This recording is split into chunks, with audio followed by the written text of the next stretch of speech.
Hey guys, tonight we step inside a medieval courtroom, the kind where you probably wouldn't last past the first hour without wanting to run for the hills.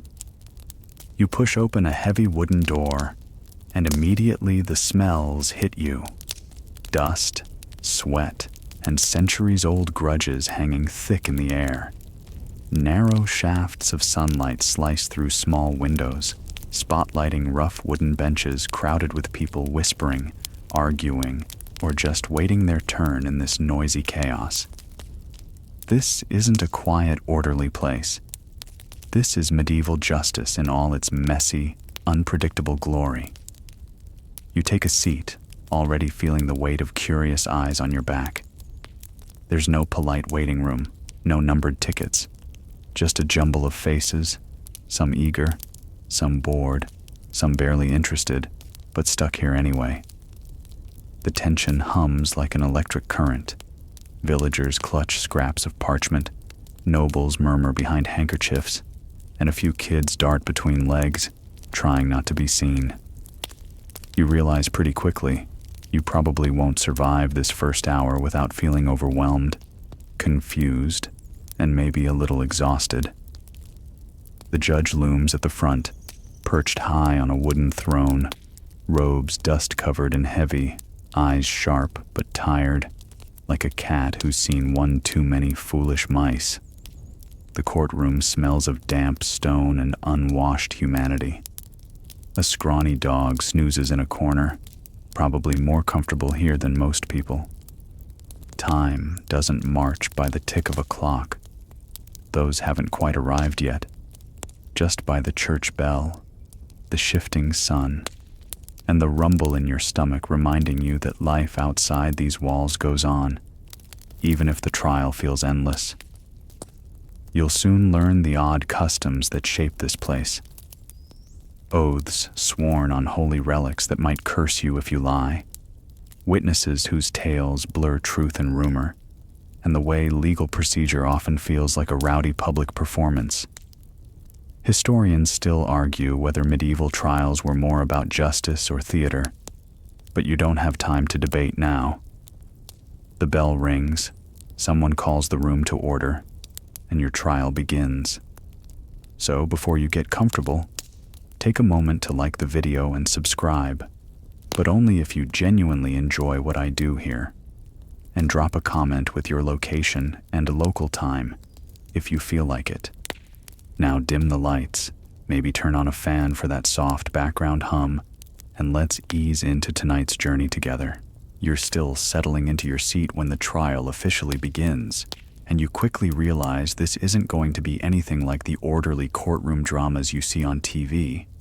Instead of a quiet introduction, you're plunged right into a swirl of voices, accusations, and gestures that sometimes feel like more shouting match than legal procedure. The judge raps a heavy wooden gavel, a carved block of oak really, and calls for silence, but it's more like a polite suggestion than a strict command. Some people quiet down, others whisper louder, and a few toddlers continue their own loud business nearby. Welcome to medieval patience training. The first thing you notice is the odd mix of people involved. It's not just lawyers and judges, those fancy roles are still developing, but villagers, nobles, church officials, even wandering minstrels and merchants with no official place in the courtroom. Everyone has an opinion, and everyone's ready to share it, whether or not it helps the case. Sometimes you wonder if this is really justice or an early form of reality TV. As the accused stands before the judge, you observe the strange ritual of oaths. Instead of a simple, "I swear," people are asked to swear on sacred relics, sometimes a piece of the true cross, other times a saint's bone or a tiny vial of holy water. The accused might kiss the relic, hold it tightly, or simply raise a trembling hand. If they lie, legend says divine punishment could strike them down, though you also notice some folks seem pretty relaxed about the whole thing. Historians still argue whether these relics were genuinely feared or just theatrical props to encourage honesty. Witnesses shuffle forward, and you quickly realize they aren't always the reliable narrators you'd expect. Some mix facts with gossip, others add dramatic flair, and a few seem more interested in settling personal scores than telling the truth. The judge tries to keep order, but you notice that trials often turn into a tangled mess of stories, half-truths, and local rivalries played out in front of the crowd. You find yourself wondering how anyone ever manages to get a clear verdict. Between the swearing, shouting, and storytelling, you start to appreciate the odd comfort of the courtroom's familiar chaos. There's a rhythm to it, a mix of ancient tradition and community theater that's both exhausting and oddly soothing. You catch a glimpse of the scrawny dog again, still napping in the corner, completely unfazed by the human drama swirling around it. You might just envy that dog. The tension in the air thickens as the accused is asked to speak for themselves, without a lawyer. That's right. No defense attorney swooping in with a well-rehearsed argument. No comforting legal jargon to hide behind. In this time, you are your own best advocate. You shuffle nervously, imagining what it would feel like to stand before a panel of scowling elders, clergy with furrowed brows, and villagers who still remember the time you borrowed a chicken and forgot to return it. The judge stares you down from his seat, elevated slightly on a wooden platform. He leans forward, fingers steepled, waiting for your explanation. But you quickly learn that your words alone aren't going to be enough. In many medieval courts, especially the earlier ones, personal testimony wasn't highly trusted unless it came with backup, namely, oath helpers. Yes, that's a real thing. You'd have to bring in a few respectable locals to swear they believed your story, even if they weren't there when it happened. You can't help but laugh quietly. Imagine trying to round up your neighbors to vouch for your good character on demand. Historians still debate how reliable these oath helpers really were. Were they genuinely convinced of a person's innocence, or just afraid of offending a friend or local noble? Either way, their presence mattered. Without them, your word counted for very little. And if you thought you could charm your way out of trouble with a bit of medieval charisma, think again. Trials often leaned on something more divine than evidence. Trial by ordeal. You glance sideways, and sure enough, a few iron rods and steaming pots are being quietly arranged on a nearby bench. Your stomach flips. These weren't just props. They were part of the process. Today, you learn about the trial by hot iron. It's exactly what it sounds like. You'd have to carry a red-hot bar of metal for a few paces, then have your hand bandaged and left to heal for 3 days. If it healed cleanly, you were innocent. If it festered, well, good luck. You rub your hands together instinctively, grateful you're only imagining this. There's also the ordeal of cold water. Bound at the wrists and ankles, you'd be lowered into a pool.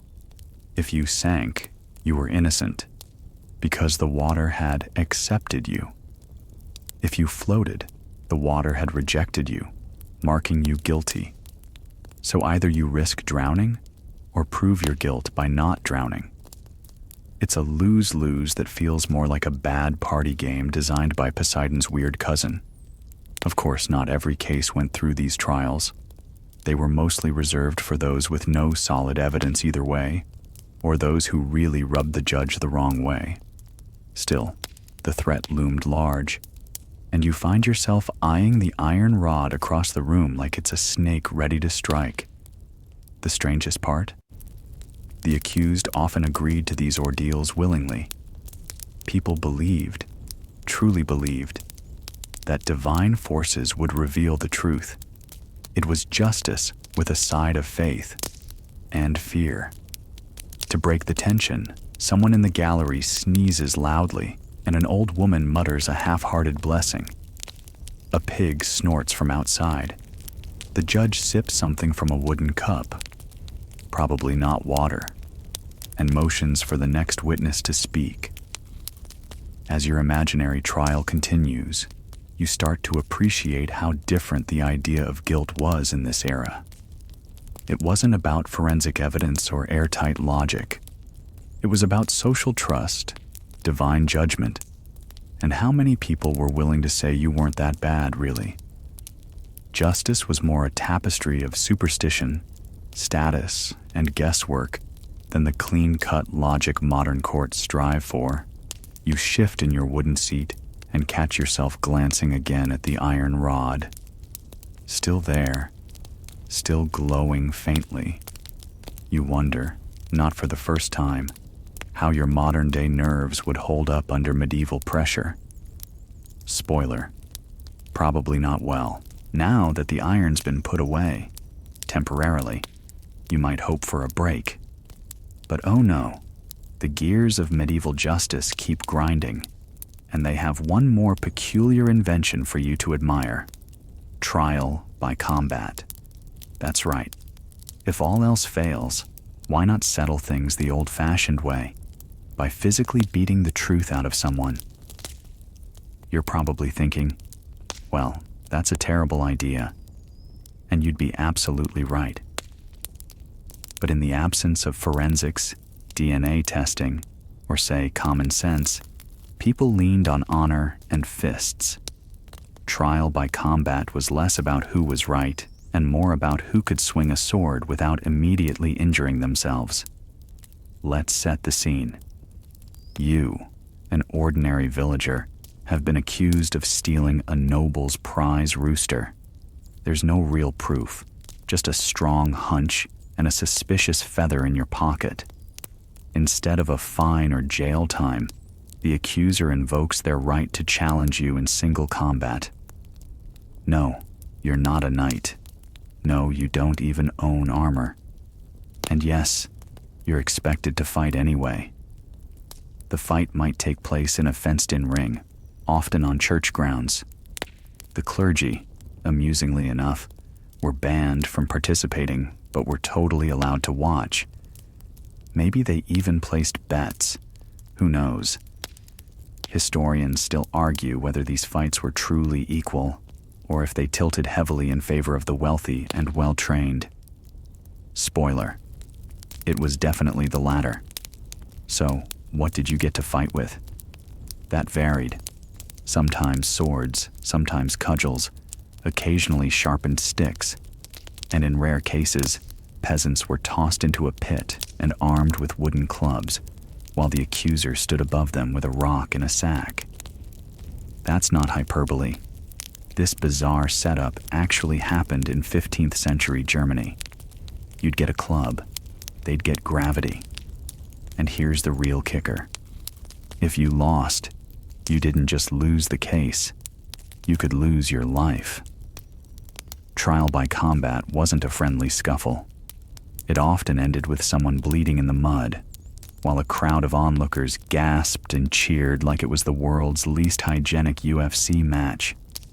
Even stranger, some people chose trial by combat when they could have just taken a fine or public penance.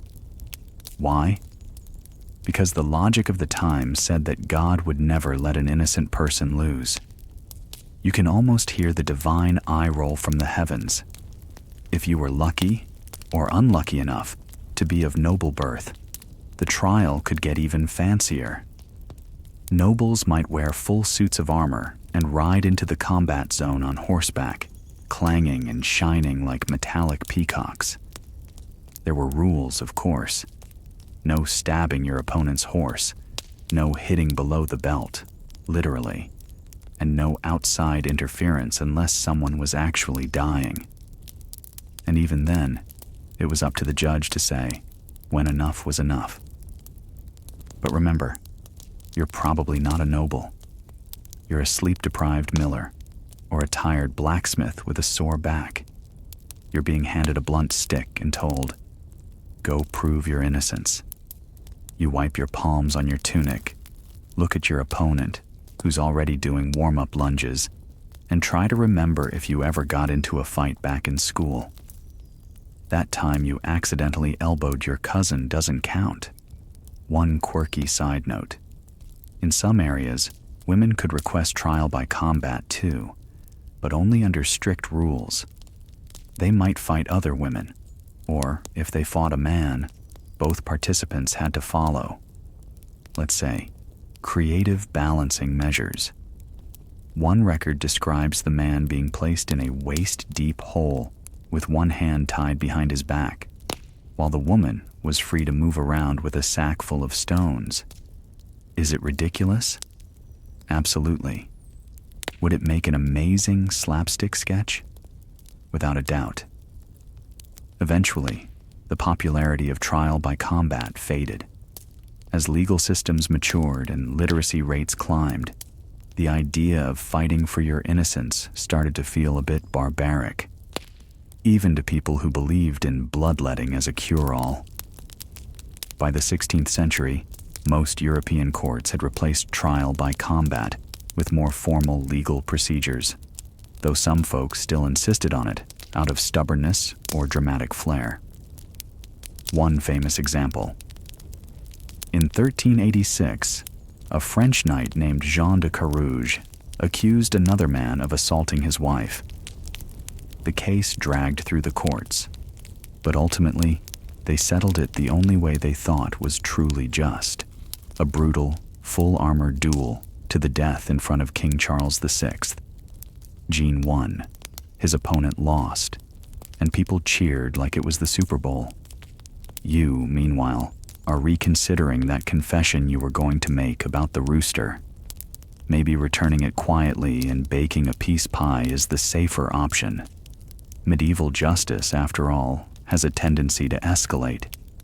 As you watch a couple of bored peasants disassemble the fencing from the trial ring, you can't help but marvel at the absurdity of it all. Justice by sword, truth by bruises, logic by complete absence. Still, you remind yourself, this was how people made sense of the world. Fairness meant calling on higher powers, either divine or pointy, and letting fate play referee.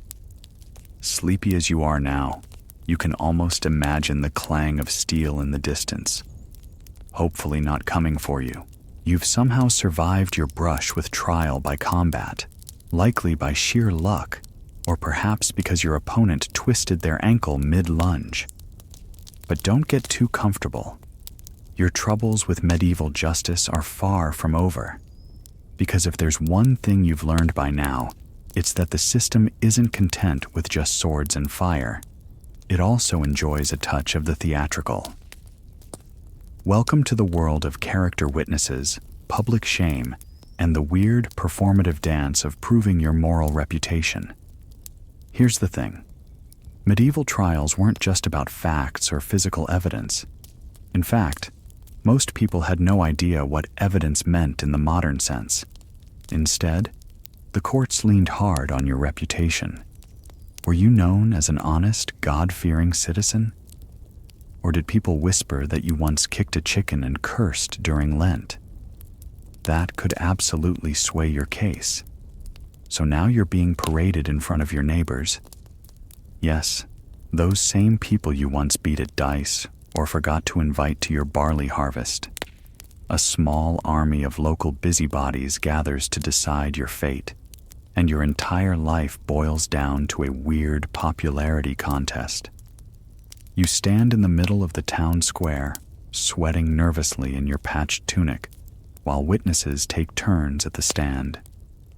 Your baker calls you a bit odd, but mostly harmless. Your neighbor accuses you of borrowing a plow and never returning it. Your own cousin, bless his heart, mentions that you once looked suspicious during a thunderstorm. None of this has anything to do with the stolen rooster, but it all counts. In some places, the court required exactly 12 oath helpers, people who would swear under risk of divine punishment that you were innocent. If you couldn't round up 12 friends willing to vouch for you, yikes. And this wasn't just local gossip, it had legal weight. Some regions practiced compurgation, a method where your oath helpers all repeated a statement swearing you hadn't done the crime. The more respectable they were, the stronger your case. Historians still argue whether this was genuinely believed to uncover truth, or if it was just a polite way of reinforcing social hierarchies. After all, if you were poor, unpopular, or an outsider, good luck finding 12 loyal fans. Now, let's say you did find your dozen. You're feeling smug. But the judge might not be satisfied. He wants more drama. He wants a public penance. If the court thinks you're guilty, but not quite execute you guilty, you might be sentenced to a day in the stocks. And here's where things get weirdly creative. You're placed in a wooden frame, arms and head locked tight, right in the center of the market. People stroll by, tossing turnips or bread crusts at you. Children giggle. Someone draws a mustache on your face with coal. The sun beats down. A passing friar mumbles something about humility. And yes, your itchy woolen trousers are riding up in ways you didn't think possible. This was all part of a broader concept called humiliation justice, where shame was used as a correction tool. The idea was that public scorn would encourage repentance and reintegration. It sounds gentle in theory, until you realize it's basically a social media pile-on, just with vegetables and livestock. One fringe but real punishment. Wearing symbolic costumes. If you were convicted of lying, you might be forced to parade through town with a donkey's tail pinned to your back or a sign around your neck that read, "False tongue." Did it work? No idea. But it definitely made for a memorable Wednesday. Some punishments even included forced sermons. You'd be marched to church and made to confess in front of the entire congregation. And if you were especially unlucky, you might have to recite a scripted apology composed in rhyming verse. Imagine being sleepy, ashamed, and also forced to rhyme sin with begin. Nightmare fuel. Still, it could be worse. At least you haven't been accused of heresy. Those trials made everything else look like amateur hour. But before we get ahead of ourselves, let's talk about one more twist in this morality play: the ordeal of confession. In some cases, confession wasn't extracted by violence or combat, but by relentless social and spiritual pressure. You'd be isolated, denied food, prayed over, wept over, guilt-tripped by clergy, and told repeatedly that your eternal soul depended on honesty. It wasn't a beating. It was a slow psychological unraveling. And medieval people really believed in this method.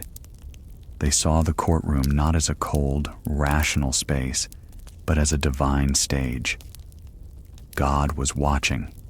Angels were taking notes. And if you lied under oath, lightning might strike you, or worse, your crops might fail. Of course, lying still happened. People are people.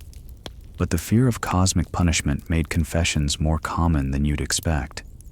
Plus, some people truly wanted to clear their conscience, especially when faced with death.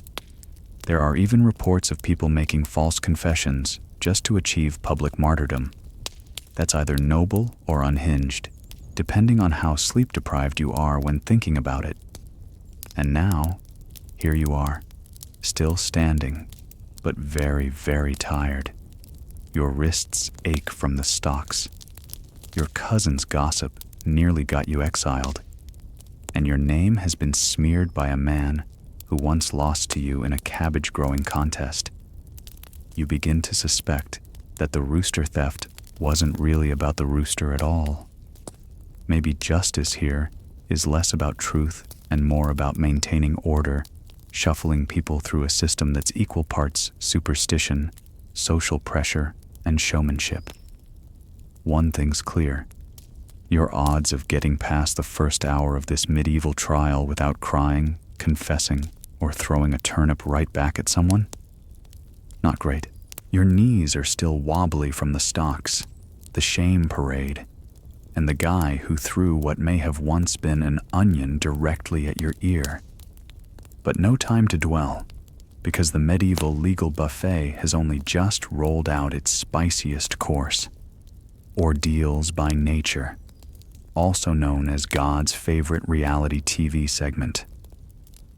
The court has doubts about your guilt, and since your reputation is middling, your oaths are sketchy, and your cousin won't stop talking, they've opted to let the divine settle it. How? Through trial by ordeal.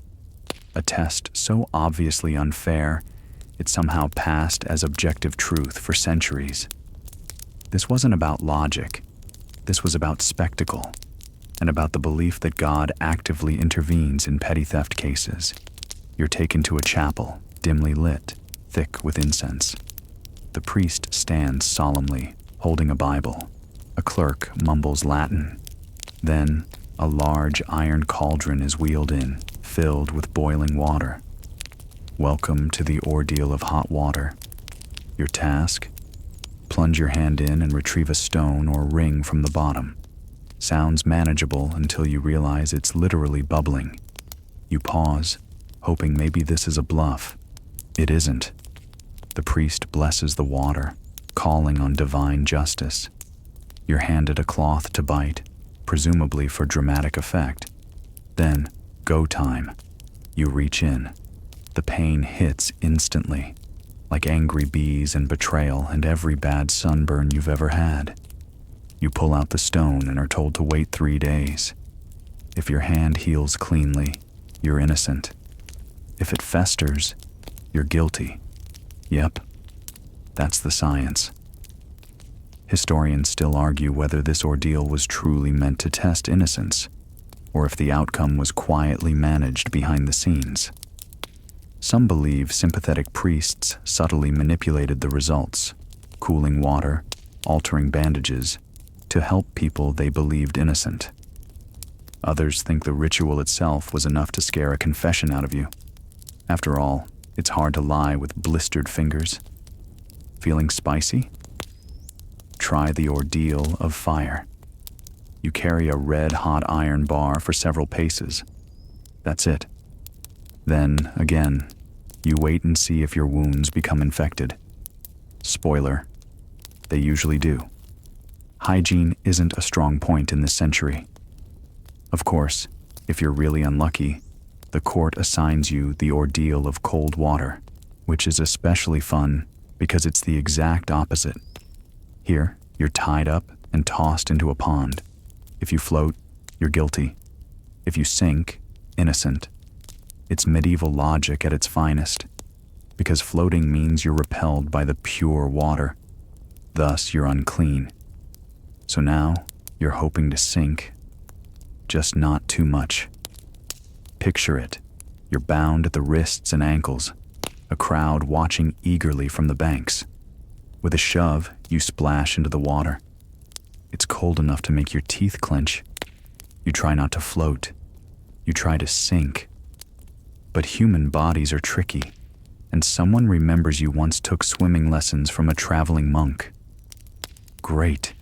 You bob to the surface. The crowd gasps. Someone cries out that you must be a witch. You're hauled out and declared guilty. Not because of any real evidence, but because your lungs did what lungs do. Here's the twist. Trial by ordeal wasn't just for peasants. Even nobles could face these tests, though their ordeals were often less damp. In fact, medieval kings sometimes requested ordeals to prove their divine right. And sometimes, the spectacle was enough. A dramatic plunge, a quick prayer, and a suspiciously swift bandaging. Justice served. But the church eventually got tired of this circus. In the early 13th century, Pope Innocent III banned clergy from participating in ordeals. This didn't immediately end the practice, but it weakened the system. Historians still argue whether this was due to genuine theological concern or embarrassment at how much faith had turned into an elaborate medieval escape room. Meanwhile, you're bandaged and burned, soaked and sore. Your body feels like it's been attacked by all four elements: fire, water, air. The cold breeze doesn't help. And earth. You definitely face-planted into the mud at some point. You're limping back to the manor court with your wet tunic clinging in all the wrong places, hoping that at least the ordeal is over. But surprise, even if the physical test is complete, your trial drags on. Now you must wait. 3 days, remember? So you're sent off with your wounds, told to rest, and instructed not to tamper with the bandages, which is hilarious because they're wrapped with the medical equivalent of hope and goose grease. During this waiting period, you're expected to reflect, maybe even confess. And here's the sneaky part. Many people did. After the pain, the humiliation, and the very real possibility of death, confession suddenly seems like the easier path. You'd trade all your sheep for a warm blanket and a pardon, so you sit there in the corner of some drafty hall, staring at your blistered palm and wondering how any of this makes sense. It doesn't, but it's not meant to. Medieval trials weren't just legal mechanisms. They were religious rituals, moral theater, and community events rolled into one messy package. And if you're feeling targeted, just remember, these ordeals were often voluntary. You could technically refuse, but if you did, the court would assume you were guilty anyway. So yeah, damned if you dunk, damned if you don't. You curl up for the night on a straw mat that smells like wet goat and anxiety. Your burns throb, your neighbors whisper, and you realize with grim amusement that you still haven't even reached the verdict stage of your trial. This whole medieval justice experience, it's like trying to argue with a brick wall that occasionally sets you on fire. The sun rises, casting long shadows over the damp stone courtyard, and you, burned, bruised, and beginning to regret absolutely everything, are summoned back for judgment. Not sentencing, not punishment, just the glorious moment when a bunch of stern-faced men in wool tunics announce whether you'll be spending the rest of your days in a cell in the stocks, or, if you're very lucky, alive. And yes, you made it through the ordeal. Barely. Your hand is wrapped like a medieval mummy's, and although you're not entirely sure what's oozing from under the cloth, everyone keeps insisting it looks fine. Sort of. Maybe. Now you face the manorial court again. The bailiff announces the outcome. Your hand has mostly healed clean, so technically, you're innocent. Cheers, right? Except, in the medieval legal system, innocence doesn't mean freedom. It just means your suffering was deemed spiritually acceptable. The court proceeds. Witnesses repeat their stories, and neighbors offer unsolicited character testimony, half of it invented on the spot. One guy claims you once kicked his pig, and someone else mutters that you never attend mass, which earns a collective gasp. Now the atmosphere is shifting. You can almost hear the moral balance tilting like a teetering ox cart. See, the judgment itself is about more than facts. It's about reputation, community standing, and whether your misdeeds feel deserved. Medieval trials aren't designed to be objective. They're performances, messy, emotional, and wildly biased. Historians still argue whether manorial courts functioned more as conflict resolution centers or tools of elite control.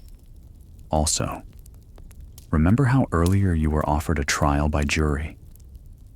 Well, now that same jury has returned. They're 12 of your peers. If by peers we mean people you barely know. Or worse, people who kind of hate you because you once borrowed a scythe and never gave it back. They whisper, point, and scratch their beards dramatically. The Reeve, the manor's head honcho, asks if you have anything else to say. You mutter something about honesty, about how you'd never steal that sack of barley or whatever the accusation was. Your voice cracks. No one looks convinced. The steward squints at you like he's deciding what flavor of punishment fits your face. Finally, the verdict is read. The jury rules that while you might not have committed the crime, you probably did something wrong at some point, and so you are, drum roll, fined. Heavily. Enough to make you gasp a little. You blink in disbelief. You survived burning water, public humiliation, and that one duck that bit you while you were in the stocks, just to owe money? Yes, because in medieval law, even surviving an ordeal didn't always get you off the hook. The system was more about restoring social harmony than dispensing justice, and harmony often meant paying someone until they stopped complaining. The fine is to be paid in coin or goods. You have no coin, of course, so you offer up 2 chickens and half a wheel of suspicious cheese. A clerk records this in the manor roll, spelling your name wrong in 5 different ways. You don't argue. You're too tired. Now, about that community punishment. Fines weren't always enough. If your offense caused lasting damage to the village's fragile social fabric, say, insulting a local reeve or starting a drunken fight, you might be sentenced to make amends in other ways. Maybe it's time in the pillory, where you stand with your head and hands locked in wood while everyone else throws things. Usually old vegetables, sometimes insults. Once, a ferret. You try not to move. Or maybe they assign you penance labor, cleaning muck from the latrines behind the alehouse, or repairing the road with cold, wet stones that eat your fingertips. This wasn't necessarily about cruelty. It was about symbolic restoration. You hurt the community?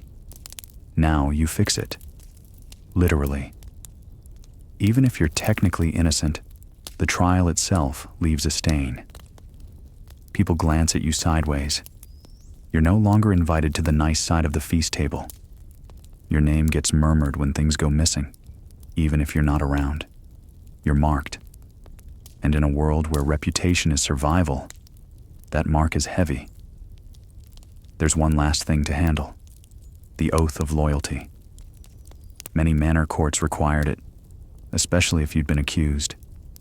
You step forward and recite it before the steward, swearing by God, saints, and all things holy that you will live honestly from this day forward. You cross yourself, bow, and back away slowly. Fun detail. Sometimes these oaths were enforced not just by faith, but by magic. There are records of people being forced to carry holy relics or wear a charm until they'd proven their sincerity. Superstitions bled right into law. Historians still argue whether these practices were church-endorsed or just local flavor. So there you are. Trial over. You didn't die. You're poorer, humiliated, probably infected, and your neighbor's kid keeps pointing at you and yelling, "Devil's friend." But yes, technically, you made it through the legal system. You hobble away from the manor court, past the duck pond and the crooked chapel, past a man sharpening a scythe who may or may not be smiling at your misfortune. The sky is gray. The breeze smells like ash and distant turnips. You blink at the sunlight, wondering what hurts more: your hand, your pride, or your growing awareness that you still have to explain all this to your family. And the best part? The entire village was required to attend your trial. So yes, everyone saw it. Your ordeal is now village lore. Children will imitate your scream when they reenact the boiling water. Someone's already carving a joke into the tavern wall about your floating skills. Justice in the Middle Ages wasn't just a matter of law. It was a performance, a ritual, and occasionally a comedy of errors. Assuming the comedy is very slow and includes minor burns. You survived the trial. Barely. Now comes the hardest part. Living with the outcome. You try to sleep that night. But of course, you don't. Not really. Not with the ache still radiating from your hand. Not with the memory of your trial echoing in your brain like some twisted lullaby. You lie on your straw-stuffed mattress, swaddled in itchy wool, and listen to the soft bleating of a goat that, you swear, is judging you. And just as you start to drift off, a knock at the door, a real one, not metaphorical. Turns out your trial was only the beginning, because this is medieval law, and things never tie up neatly with a bow and a light slap on the wrist. Now come the post-trial consequences, which, funnily enough, can be worse than the actual punishment. First, you're summoned, not to court this time, but to pay fealty again, just in case. Apparently your oath of loyalty didn't take, or maybe it did, but someone important wasn't watching, or maybe the steward just enjoys the ceremony. Either way, back to the manor you go. You kneel, recite the words, kiss a relic that may or may not be a lamb bone, and hope this time it sticks. Medieval justice loves a good repeat performance. And then, you learn the real price. Your standing in the village has taken a nosedive. Remember the neighbors who once lent you turnips or helped you fix your roof? They're suddenly too busy. The old woman who gave you cider last autumn now crosses herself when you pass. This is the medieval version of a PR disaster. You're a walking cautionary tale. To fix it, you might have to make amends, which could mean buying drinks at the alehouse, expensive, hosting a feast, very expensive, or sponsoring a candle for the church, spiritually expensive. Reputation is currency, and yours is in bankruptcy court. Meanwhile, whispers spread. People start suggesting that maybe, just maybe, the trial wasn't enough, that maybe your punishment was too lenient, that maybe divine justice still has an unpaid tab. And so, you're invited, voluntarily but not really, to participate in a public penance procession. Yes, a walk of shame, through the village, barefoot, in your simplest tunic, carrying a candle, possibly chanting a psalm. The idea is to show humility, demonstrate remorse, and give everyone a good look at the sinner. It's humiliating, yes, but in a weirdly structured way, almost like theater. You're not just being punished, you're helping restore social order through ritualized apology. Historians still argue whether these penance walks were sincere religious acts or just elaborate crowd control with spiritual flair. Either way, you shuffle through muddy streets while children giggle, and someone's dog insists on sniffing your leg. But things could be worse. You could be excommunicated. That's not just a church thing. It has legal weight. Excommunication means being cut off from community, faith, and even protection. It turns you into a legal ghost. People aren't supposed to trade with you, house you, or technically, even talk to you. You haven't been excommunicated yet, but there's talk. A muttered warning from the priest, a sidelong glance from the reeve. You realize suddenly that medieval justice doesn't stop when the verdict is read. It lingers. It haunts. There's even a word for this kind of ongoing penalty. Infamia, a formal loss of honor.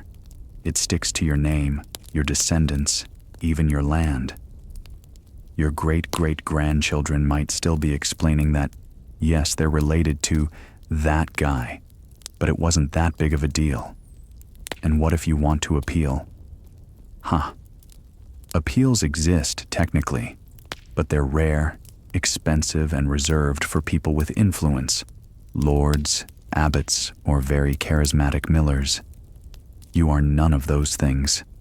So instead, you sit in the churchyard one day, watching pigeons and wondering how long it'll take for people to forget. A few days later, a friar walks by and casually mentions that pilgrimage is always a good way to reset a soul and a reputation. A pilgrimage, a long, difficult, expensive walk to a holy site to say sorry to God in person. You laugh, then realize he's serious. He even hands you a scallop shell, the symbol of the road to Santiago de Compostela. You could go, start fresh, walk a few hundred miles with a stick, a pouch of bread, and your aching guilt. But for now, you stay. Because there's one more consequence no one talks about. The quiet one. The part where you start to doubt, not just yourself, but the law, the fairness of it all, the rules you thought held your world together, the ordeal, the judgment, the rituals. They were supposed to reveal truth. God's will, they said, but all they revealed was pain, confusion, and a kind of spiritual fatigue that even sleep can't touch. You realize the trial didn't just test your body, it tested your faith. In people, in order, in meaning. And that's the part that lingers longest. You wake with a start the next morning, which is impressive considering how little actual sleep you managed to string together. Your hand throbs beneath the crude cloth wrapping, and for a second, you forget why. Then the memory of the trial comes flooding back. Fire, pain, shame, chanting villagers, all of it. You sigh and try to rise without aggravating your wound.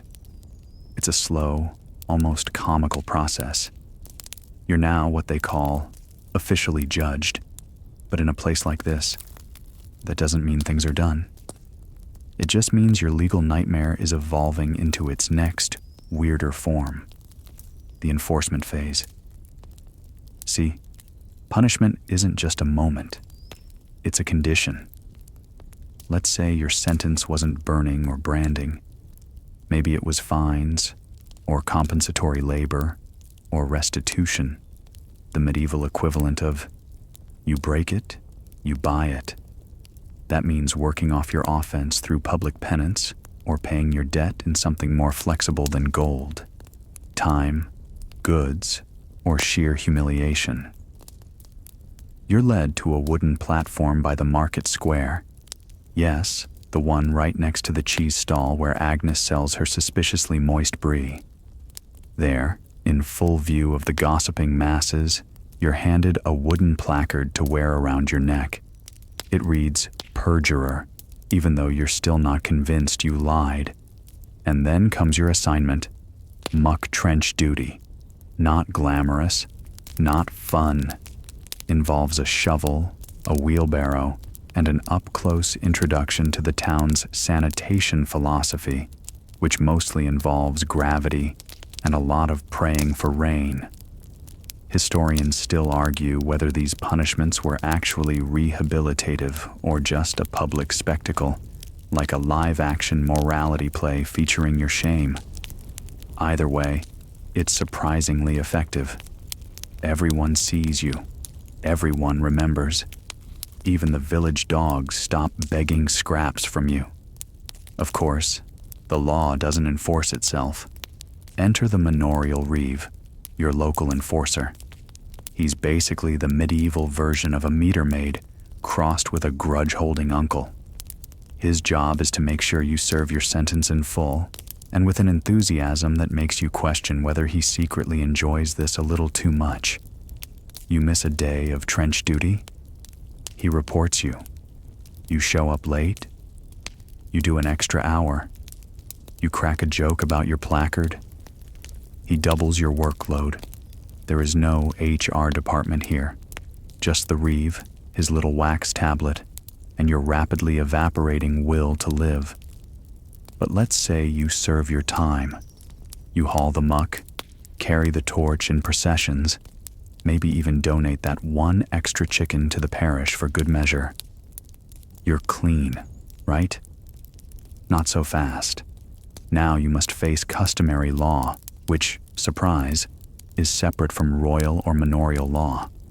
It's the unwritten, village-specific, vaguely magical rulebook that everyone pretends not to know until you break one of its invisible clauses.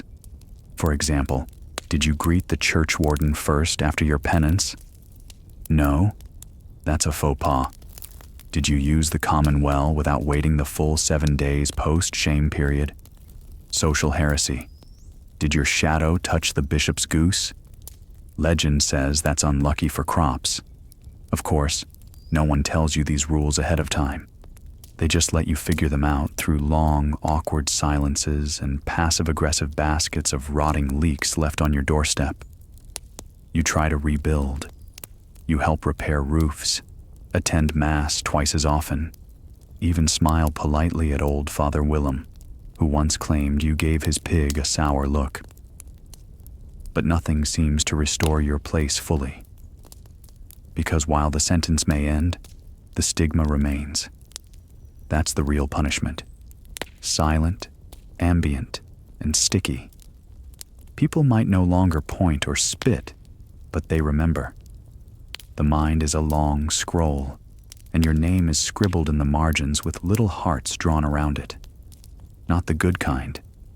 Some medieval communities had something called a charivari, a noisy, mocking parade meant to shame those who violated social norms. You don't get the full charivari. Your crime wasn't that scandalous, but you do catch kids banging pots behind you and chanting silly rhymes. It's like being haunted by a musical ghost. Still, there are unexpected acts of kindness. The blacksmith's daughter gives you bread one morning. A traveling friar invites you to confession. The local brewer, who you've always suspected is slightly drunk all the time, hands you a mug of something warm and mildly suspicious, and just nods. It's enough to remind you that even in this messy, rule-snarled world, there's a pulse of humanity, flickering, stubborn, occasionally fermented. But just when you think the worst is over, the bailiff returns. Apparently, there's been a clerical error. Your case, it seems, overlapped with a dispute involving tithes, and the bishop's court has taken an interest. You ask if that's bad. The bailiff just smiles. Because now, friend, you're about to discover a whole new flavor of medieval trial, the ecclesiastical one. Church law, cloaks, incense, and a side of holy Latin. Just when you thought you'd paid your debt, another account opens, this time with divine interest rates. The chapel is cold. Not just regular old stone floor cold, but soul-deep, cathedral chill kind of cold. The kind that seeps into your spine and makes you question every life choice that brought you here. Again. You're ushered inside by a monk with a sort of blank expression that could mean anything from "peace be with you" to "I'm judging your entire existence." You don't ask. You've learned your lesson. Ecclesiastical courts are a different beast entirely. Gone are the sweaty villagers, the crude placards, the reeve with his tattletale tablet. Here, things are quieter, more formal, and somehow more terrifying. The church handles sins, heresies, and moral offenses, which, in medieval logic, includes things like missing church too often, blasphemy, adultery, or forgetting to pay your tithes. And apparently, your earlier crime, though tried under secular law, has theological overlap. Because of course it does. This is the Middle Ages. Everything overlaps.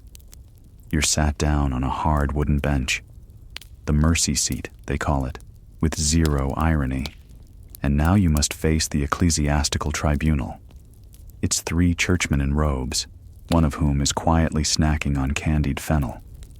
They look like they haven't smiled since the last solar eclipse. A clerk reads your case in Latin. You understand maybe 3 words, and 2 of those are your name. Still, you nod gravely, as though you've just been accused of something truly profound. Spoiler alert, you have no idea what's going on. Your trial begins, not with fire or cold water, but with a series of moral interrogations. Have you lied in court? Do you truly repent? How often do you confess? Have you ever eaten meat during Lent? You hesitate, which is a mistake. You know what happens to hesitation here? It gets noted, on parchment, with those spooky abbreviations monks love.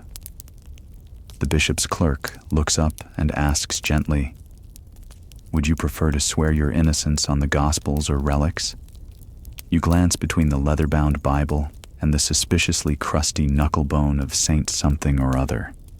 You mutter Gospels and try not to sweat too obviously. Historians still argue whether the church's court system was more lenient than royal justice, or just sneakier about being harsh. Technically, they didn't spill blood.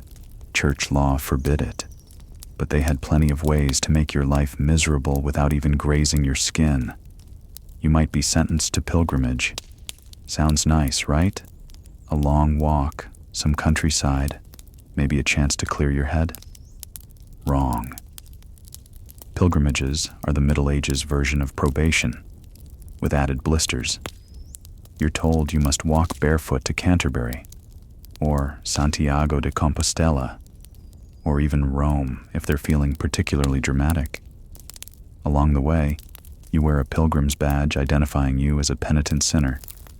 No privacy, no sandals, just you, your sin, and 500 miles of badly paved road. You ask how long it'll take. The answer is, as long as God wills. Perfect. Sometimes, instead of pilgrimage, the court opts for flagellant penance, self-whipping, usually public, often rhythmic. You thank your lucky stars you dodged that one. It's hard to sleep when the guy in the next village over is flagellating his way through morning prayers. But for you, they've selected a different kind of punishment, the scriptural recitation. For 40 days, you must visit the cathedral every morning at dawn and recite the Psalms aloud, all of them, from memory. You don't know the Psalms, so they assign you a friar, Friar Gilbert, cheerful, round-faced, and alarmingly enthusiastic about the idea of waking you up before sunrise every day. He also has garlic breath that could knock over a donkey. Your days fall into a routine.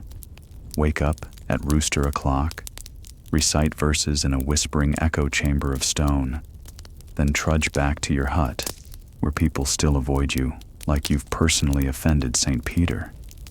And the cherry on top? You're now forbidden to sue anyone in secular court for 1 full year. It's part of your penance. No legal rights. If someone steals your only tunic, well, that's a spiritual lesson in detachment. It's during this time that you begin to understand something weirdly beautiful about medieval justice. It's not just about punishment. It's about performance. Everything, from the trials to the penance, is part of a broader theater. Justice, in this world, is a public act meant to remind everyone, including you, of the fragile line between righteousness and ruin. And yet, despite everything, you start to enjoy the rhythm of the Psalms. There's something meditative about the repetition, the chanting cadence, the smell of old parchment and candle wax. You still don't understand half the Latin, but there's comfort in the ritual. One morning, as the sky lightens to that dreamy lavender gray, Friar Gilbert pats your shoulder and says, "Only 2 more days." you nearly weep. From joy, from exhaustion, possibly from garlic exposure. But then, you guessed it, a knock at the chapel door. A messenger with a royal seal. Turns out, your name has appeared on a list of suspected oath breakers. Something to do with your trial testimony not matching a recent confession logged by someone else. So now, it's time for a royal inquiry. Congratulations. You've completed the ecclesiastical loop. Now back to the secular one. You're sitting at the edge of a bench in a drafty stone hall again, wondering how you ended up re-accused of something you already repented for while chanting psalms at sunrise. Honestly, it's starting to feel like you need a punch card for all these trials. One more hearing, and you get a free leeching. This time, it's the Royal Commission of Inquiry. Basically, the king's version of damage control when local justice starts to look messy or contradictory. Apparently, someone's story doesn't match yours. And rather than settle it quietly over a mug of ale, they've summoned everyone back into court to clarify. Spoiler. Clarify usually means make things even worse for you. You're not in front of the village court this time. No muddy boots or peasants shouting about stolen pigs. This is the king's hall. Royal tapestries on the walls. Gold-threaded cushions you're absolutely not allowed to touch. And judges who wear furs that probably used to be something majestic and endangered. The clerks read the old testimony. Yours, the witnesses, the friar's notes.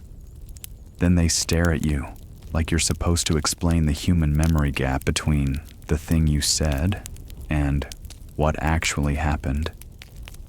Your mouth goes dry. Again. You've been thirsty for most of this month, come to think of it. A steward hands you a small wooden cup of watered wine, court courtesy, but it tastes like someone soaked their boots in it first. You sip anyway, because you're pretty sure turning it down is a punishable offense. The lead judge leans forward. You said, on the 8th day of St. Wilfrid's feast, that you saw the miller enter the grove. But Brother Anselm claims it was the 7th, and he claims you were not even in the village. You blink. Of all the things to remember, how is it that monks remember every single feast day with military precision? You couldn't even recall what you ate yesterday, probably boiled cabbage again. This isn't good. Now they're questioning your oath. In medieval trials, your word is your everything. Break it, and you're branded an oath breaker. It's worse than being a thief. It's basically medieval social death. Your testimony becomes worthless in any future court. Your property rights? Bye. Your ability to marry? Hope you like living alone forever. You even lose the right to give oaths at all, which is just embarrassing. You try to explain. Maybe you were confused about the dates. Maybe you meant the 7th night, which bled into the 8th morning. Maybe, just maybe, you're just tired of this entire legal carnival. They don't like your tone. A scribe jots something down. One of the judges raises an eyebrow so high it nearly joins his hairline. Someone coughs theatrically. Then they drop the worst-case scenario. We must confirm truth by ordeal, says the judge. You freeze, because now you're back in the same game you thought you'd escaped. The punishment carousel spins again, and this time, it's landed on the most dreaded test of all, ordeal by hot iron. Yes, the one with the glowing metal and the slow healing process and the whole God will protect the innocent situation. Historians still argue whether the ordeal by hot iron was more symbolic or genuinely used to weed out liars. But in your case, there's no ambiguity. You're about to hold a red-hot bar of iron and walk 3 measured paces while gripping it. Then your hand will be wrapped and sealed for 3 days. After that, a priest will examine the wound. If it's healing cleanly, you're innocent. If not, well, let's just say you probably don't need to worry about further trials. The next morning, you're escorted to the church. Again. The priest blesses the iron. It hisses as it's pulled from the coals. Someone chants in Latin. Someone else adjusts your sleeve. You're handed a bar that glows like dragon breath. The floor beneath your bare feet feels a mile long. You walk. You don't scream, somehow. But your teeth are clenched so tightly, you might need a blacksmith to pry them apart. You place the iron down. A monk bandages your palm with herbs and linen. You're sent to a special cell to wait 3 days for the divine verdict. And now, the boredom sets in. The pain you can handle, sort of. But the waiting? That's medieval psychological warfare. No contact, no talking. Just a tiny arrow-slit window and the constant wondering, is that smell me or the straw? Your brain loops. You remember the oath. You remember the feast day. You try to recall if the miller actually did go into the grove, or if you imagined it during one of those cabbage-fueled hallucinations. The night before the unwrapping, you barely sleep. Dawn comes. A line of monks shuffle in. The priest says a prayer. A young assistant slowly removes the linen from your hand. And then, a pause. A long one. One monk clears his throat. Another leans in for a better look. The priest frowns, then tilts your hand toward the light. You're sweating so hard the bandage falls apart in his grip. The verdict? Unclear. Historians still argue whether priests were inclined to help along the interpretation depending on local politics. In your case, the wound is borderline. Not fully festering, not fully healed. The judges convene in whispers. They return an hour later with your new sentence. Penance by silence. You are to remain mute for the next 40 days and spend them copying psalms with your non-dominant hand. That's right. Left-handed scroll work. In Latin. You consider screaming, but then remember the whole mute requirement. You nod. Because of course, in this world, even silence can be a punishment. You're not sure how long you've been hunched over this wooden desk now, quill in one hand, Latin verses swimming in front of your eyes like drunk fish. The ink smells like vinegar and old shoes.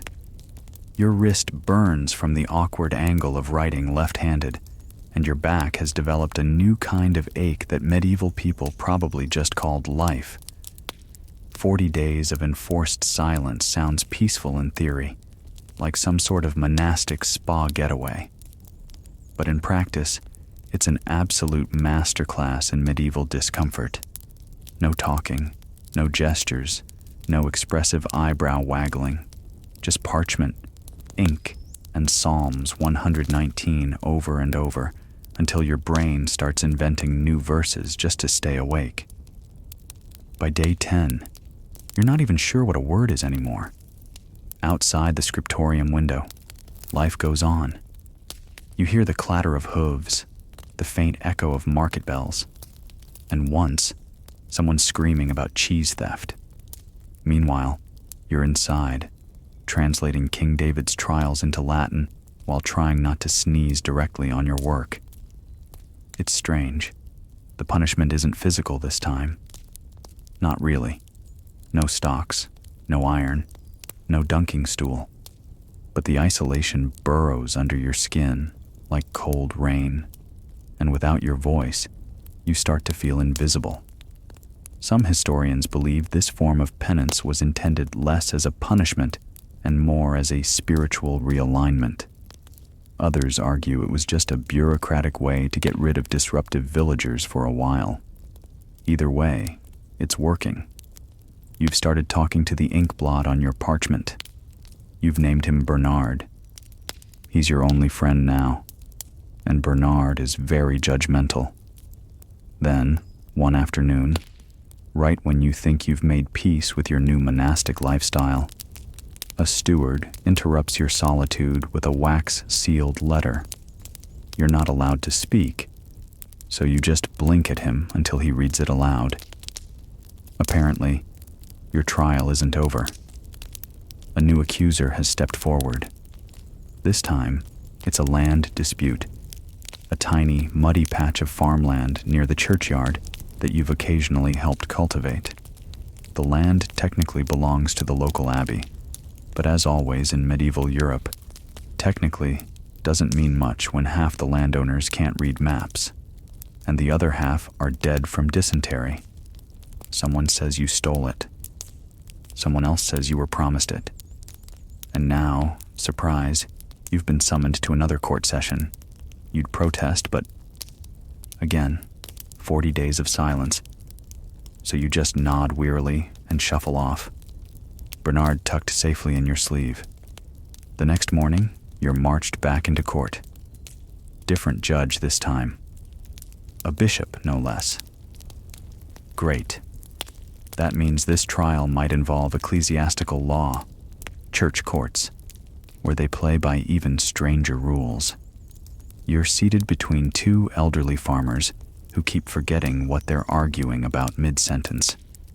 One claims your great-uncle gave him permission to use the field back in the year the river froze, which, charmingly, could be any time in the last 30 years. The bishop raises a hand. "Bring forth the charter," he says. Uh-oh. Medieval land charters were documents written in Latin, often sealed with wax, and witnessed by clergy or nobles. But they were also notoriously vague, frequently forged, or hilariously outdated. Yours, as it turns out, is a wrinkled piece of sheepskin with a smear of ink that might once have been a name, or possibly someone's lunch. The bishop squints at it. Who wrote this? You break your silence. The moment is too dire for monkish obedience. I did, Your Grace, you whisper hoarsely. Gasps. One of the monks drops his candle. Because guess what? Self-written documents aren't considered valid unless you're a noble or a cleric. And you're neither. You're just the human equivalent of a medieval footnote. Your accuser beams. But then, plot twist.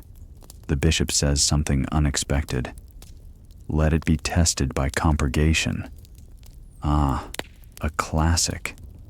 Compurgation is the medieval equivalent of ask your friends to back you up in front of the principal. You have to find 12 people who will swear on holy relics that you're telling the truth and have good character. The catch? They must be your peers, which, in this case, means local villagers who haven't already accused you of various crimes this month. So, good luck. You spend the next 2 days limping from cottage to cottage, begging people to swear on your behalf. Some agree out of pity. Others say they'll do it if you help fix their roof. One lady insists you publicly apologize for sneezing on her chickens last winter. It's exhausting. Medieval networking is brutal. Eventually, you scrape together 12 compurgators. Barely.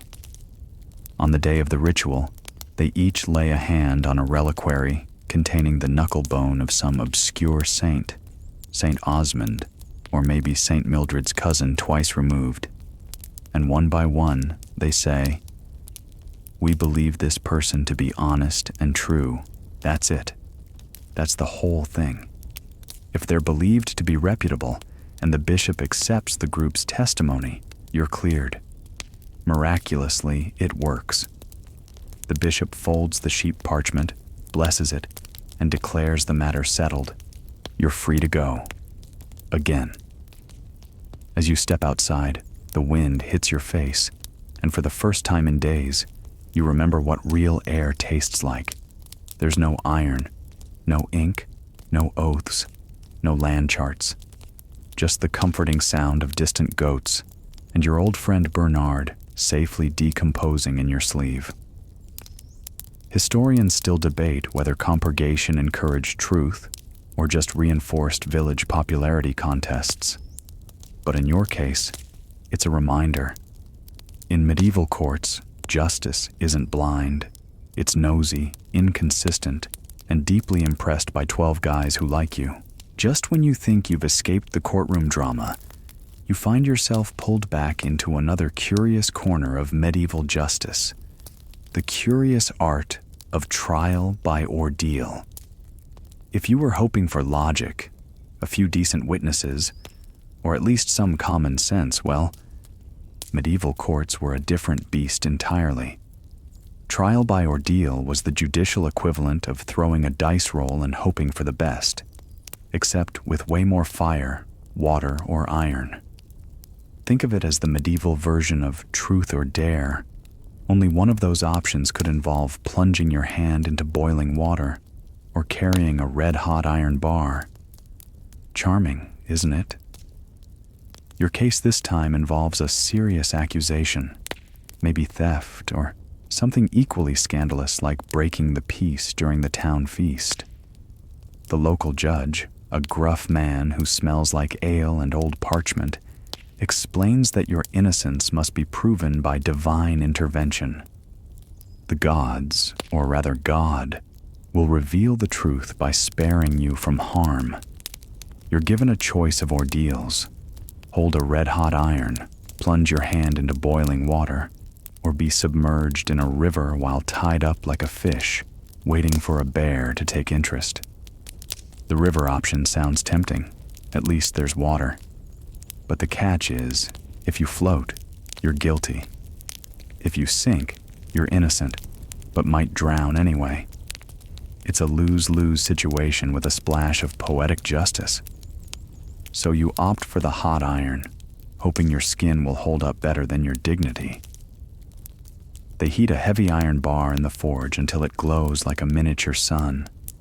The crowd gathers, faces lit by flickering torches, some whispering prayers, others betting on how badly you'll burn. The blacksmith hands you the bar, which is absurdly heavy, burning holes through the thin leather gloves you forgot to wear. You grip it, trembling, and walk the length of the courthouse courtyard. You must carry the iron for a few paces, then drop it. The bar is wrapped in cloth for inspection after 3 days to see if your wounds are healing cleanly, a sure sign of divine favor. Your hand is scorched, blistered, and smells like a campfire, but remarkably, no infection sets in. The priest examines the bandages and nods solemnly. You are declared innocent. Historians still debate whether trial by ordeal was truly a spiritual test or just a crude method to intimidate suspects into confessing. There's also evidence that priests sometimes helped by secretly treating wounds or influencing outcomes. Meanwhile, you're left wondering why you didn't just try to sneak out earlier. This ritual, terrifying as it is, illustrates a fundamental truth about medieval justice. It relied heavily on faith, community belief, and spectacle. Your fate hinged less on facts and more on the whims of God and the crowd's mood. Walking away, your burnt hand throbbing, you realize that surviving the ordeal feels less like winning and more like narrowly escaping a medieval horror show with your skin and your sanity intact. You think the trials might be winding down, but medieval courts have one last trick up their sleeve: the peculiar, sometimes baffling role of oath helpers and character witnesses. If you thought evidence was about documents or objects, think again. Here, it's all about people you know. Well, or people who say they know you. You're called before the court again, but this time the judge isn't interested in what you did or didn't do. Instead, they want to know who you are, who your friends are, and whether those friends will vouch for your honesty. This was the medieval version of a character reference, but with far more serious consequences. You need to gather a group of people, friends, neighbors, distant cousins, who will swear an oath on your behalf, promising that you are trustworthy and upright. These oath helpers, or compurgators, pledge their own honor and reputation on your innocence. If they're lying, they risk serious penalties themselves. Imagine trying to convince your somewhat unreliable neighbor or the local alehouse regular to stand up for you, knowing that their word means the difference between freedom and punishment. Some oath helpers had personal grudges or shaky memories, which led to a lot of confusion, and occasionally, outright farce. If you can't muster enough oath helpers, the court may view that as a bad sign, sometimes even as an admission of guilt. So the pressure to recruit a reliable support crew was immense. For the unlucky or unpopular, this part could be the real trial. Historians still argue whether this system was a clever community check or just a way to reinforce social hierarchies. After all, those with fewer allies or lower status often found themselves with fewer helpers and fewer chances to prove their innocence. As you watch your oath helpers step forward, each solemnly raising their hands to swear on relics or holy books, you can't help but feel the weight of their faith resting on your shoulders. This is justice through relationships, not reason, and the courtroom suddenly feels more like a village gathering than a place of law. You wonder if any of your helpers would bail you out today, or quietly slip away to avoid the trouble. Still, the spectacle of these oath-swearing ceremonies, with their vows, rituals, and communal tension, is a strangely comforting reminder of medieval society's reliance on trust, honor, and shared responsibility. Even if it's not quite the justice you expected, the final moments of your medieval trial are a curious mix of ceremony, tension, and often bewildering delay. After all the arguments, oaths, and rituals, the court prepares to deliver its verdict, but not before a lengthy pause, sometimes lasting hours or even days, which only adds to your nervous exhaustion. You sit or stand, the murmurs of the crowd swirling around you like a slow-moving tide, wondering how much your fate depends on the judge's mood or the influence of powerful patrons in the room. Justice isn't just about facts here. It's about politics, hierarchy, and sometimes sheer luck. Verdicts were frequently delivered orally, in a tone both grave and ritualized, leaving no room for misunderstanding. Sometimes the judge would sentence you immediately. Other times, your punishment would be announced later, giving everyone time to prepare. The punishment itself might seem peculiar to you. A fine, a public penance, a ritual cleansing, or perhaps a day in the stocks. You may be sentenced to undertake a pilgrimage, an odd sort of medieval community service with religious overtones. Or, in cases of theft or fraud, you might be required to make restitution with a fine or goods rather than suffer corporal punishment, which was often reserved for the lower classes. One quirky aspect to note is that trials could sometimes be appealed or reopened if new witnesses appeared. But be careful. Repeating the process wasn't restful, and the court could become your reluctant second home. Historians still debate whether these drawn-out, communal processes created fairness through transparency, or simply prolonged anxiety and confusion. For you, trapped in the middle of it all, the answer feels less important than the hope for a peaceful end. As the final words echo and the court adjourns, you're left to contemplate the strange, slow dance of medieval justice, where personal reputation, ritual, and community ties matter as much as any proof. You trudge away, perhaps grateful the ordeal is over, or maybe just hoping you remembered where you left your shoes. Word count, 1052. Wind down. Now, As the courtroom fades from view, imagine the soft flicker of candlelight, the low murmur of voices outside the hall, and the gentle rustle of robes as everyone disperses into the cool night air.